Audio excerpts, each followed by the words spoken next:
Com a intensificação da Guerra Civil Romana e a corrida pelo poder, muitas disputas no Senado terminaram em batalhas e alianças que antes pareciam impossíveis de acontecer foram seladas entre aqueles que nutriam inimizade.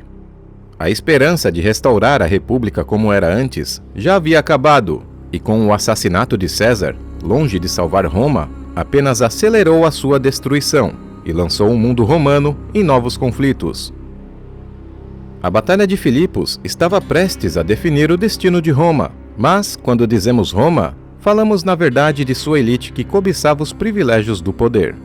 Para os camponeses, comerciantes e soldados espalhados pelos confins do domínio da Águia Romana, aquilo era apenas um espetáculo distante, enquanto suas próprias lutas diárias continuavam. Com a batalha prestes a acontecer, os cesarianos e pompeianos agora possuíam exércitos colossais. Muitos legionários haviam servido diretamente sob o comando de César, incluindo a lendária 10ª Legião, que era sua favorita. Do lado da facção dos pompeianos, legiões foram forjadas no Oriente, endurecidas pelas antigas batalhas e com a moral elevada. Com suprimentos e confiança, Bruto e Cássio prepararam o espírito de suas tropas e, antes de iniciar a marcha, distribuíram generosos pagamentos para manter os legionários com um ânimo redobrado. E aproveitando todo esse momento, Cássio discursou diante dos soldados, inflamando seus corações, dizendo: não podíamos mais suportar que um só homem fosse a lei no lugar das leis, um soberano no lugar de um povo soberano, um autocrata no lugar da autoridade do Senado. E dirigindo-se aos veteranos que estiveram junto a César, ele disse: não temam por terem servido a César. Naquele tempo, não éramos soldados dele, mas de Roma. O pagamento e as recompensas não eram de César, mas da República. Pelo mesmo motivo, hoje não sois soldados de Cássio ou de Bruto, mas de Roma. O efeito foi tremendo e as legiões responderam com lealdade renovada. Perto de Filipos, na Macedônia Oriental, eles ergueram 2 acampamentos nas colinas. Nesse tempo, Otaviano ficou doente e permaneceu na cidade de Epidâmino. Marco Antônio ficou no campo a apenas 1,5 km de seus inimigos, em uma posição ousada e bem exposta. Ele também começou a erguer suas próprias fortificações, paliçadas, torres e aterros defensivos. E durante dias, os 2 exércitos travaram pequenos confrontos de cavalaria, mas sem resultados decisivos. Otaviano, ainda fraco devido à doença, foi carregado em uma liteira e chegou ao campo de batalha para assumir o comando de metade do exército. Ao seu lado estava seu grande amigo Marco Vipsânio Agripa, cuja função exata naquele momento permanece incerta, mas cuja presença era sempre um reforço para a moral das tropas. Determinado a forçar o inimigo a lutar, Antônio marchou com seu exército para fora do acampamento. Bruto e Cássio também colocaram suas legiões em campo, mas relutantes em abandonar as posições elevadas que ocupavam, e recusaram-se a atacar. Eles tinham a vantagem defensiva e pretendiam desgastar o adversário, deixando-o sem suprimentos até obrigá-los à rendição. Sabendo que precisava de uma batalha rápida, Antônio enviou um destacamento para construir, de forma discreta, uma passagem através dos pântanos, um caminho que permitiria atacar a retaguarda das defesas de Cássio. Cássio contra-atacou, ampliando suas fortificações e erguendo uma nova paliçada sobre o pântano para bloquear a manobra. Porém, com boa parte de suas tropas mobilizadas nesse trabalho, Cássio acabou deixando uma brecha, e Antônio, muito esperto, rapidamente aproveitou a oportunidade, reuniu suas legiões e lançou um ataque frontal contra o ponto fraco da paliçada. Foi um avanço ousado e brutal. Eles subiram um terreno íngreme, sob chuva de projéteis. A pressão que os pompeianos sofreram foi insuportável. Com muitos defensores ainda trabalhando na construção, as tropas de Antônio romperam as defesas e invadiram o acampamento de Cássio. No caos, seus homens tentaram organizar uma resistência desesperada, mas foram empurrados para as colinas. Enquanto isso, no outro flanco, algo inesperado aconteceu. As tropas de Bruto, sem a ordem direta dele, avançaram pela planície contra o exército de Otaviano.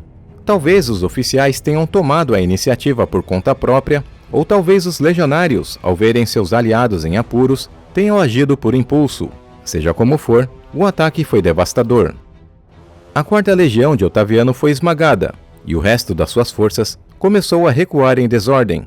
O acampamento cesariano foi invadido, mas a tenda de Otaviano estava vazia. O fato é que o ataque foi profundo. Bruto capturou 3 águias legionárias, um troféu de honra máxima para qualquer exército romano. Mas a glória não foi exclusiva dos pompeianos. Antônio havia conquistado a vitória no outro flanco, repelindo os defensores da paliçada e tomando completamente o acampamento de Cássio, que se viu obrigado a recuar para o terreno elevado. Seus soldados também saquearam o local antes de retornar à posição. E no meio da poeira e da confusão, algo incrível aconteceu. As legiões de Bruto e de Antônio cruzaram a planície ao mesmo tempo, e como possuíam o mesmo uniforme, cada lado acreditou estar diante de aliados, e ninguém atacou ninguém. Segundo Apiano, os pompeianos perderam cerca de 8.000 homens, enquanto os cesarianos sofreram baixas de aproximadamente 16.000. Do alto da colina, Cássio, vendo seu acampamento tomado, acreditou que tudo estava perdido.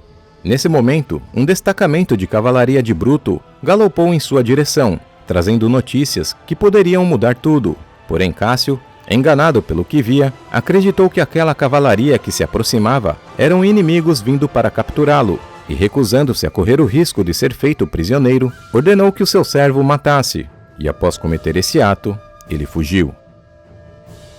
Com a morte de Cássio, o exército dos pompeianos perdeu um dos seus comandantes mais experientes, e todo o comando agora passou então para Bruto. No mesmo dia, as más notícias também chegaram a Marco Antônio. A frota de Domício Calvino, que transportava 2 legiões e suprimentos pelo Adriático, havia sido destruída pela frota dos pompeianos, que patrulhava a região. Por conta disso, os mantimentos de Antônio começaram a ficar escassos, e ele precisava urgentemente forçar Bruto a uma batalha decisiva. Então ele marchou com seu exército para fora do acampamento, tentando provocar Bruto a abandonar as defesas, mas ele se manteve firme. No entanto, fragilizado pelas perdas da batalha anterior, Bruto buscou consolidar suas posições diminuindo seu perímetro defensivo. Ao fazer isso, abandonou uma pequena colina ao sul, que antes era guarnecida por Cássio. Vendo esse movimento, Marco Antônio não perdeu tempo e enviou 4 legiões para tomar e fortificar o local. Nas semanas seguintes, mais e mais legiões foram deslocadas para aquela direção, formando uma linha defensiva paralela em um movimento que lembrava uma das táticas favoritas de César: cercar para encurralar. Antônio havia transformado uma vantagem mínima em um avanço constante, aproximando-se cada vez mais de uma posição capaz de ameaçar a linha de suprimentos de Bruto. Bruto, vendo isso, respondeu erguendo fortificações diretamente em frente às linhas de Antônio, mas ao fazer isso, anulou sua própria estratégia de consolidação. Sua linha defensiva foi pouco a pouco sendo esticada até o limite. Os oficiais de Bruto, temendo pela segurança da rota de suprimentos e pelo desgaste das tropas, começaram a perder a confiança nele, e frustrados, eles queriam uma ação. Pressionado, Bruto cedeu e disse: "Vocês escolheram lutar, forçaram-me a entrar em batalha, quando eu poderia conquistar de outra forma." Foi então que ele retirou seu exército das fortificações e o posicionou no campo de batalha, adotando a clássica formação romana de 3 linhas, colocando-se pessoalmente no flanco direito. Marco Antônio e Otaviano também alinharam suas tropas em 3 linhas, com Antônio no flanco esquerdo e Otaviano no direito, distribuindo as legiões de forma equilibrada. Não houve grandes manobras ou jogos de estratégia. Os 2 exércitos avançaram e se chocaram com violência. Veteranos de ambos os lados travaram um combate brutal e implacável.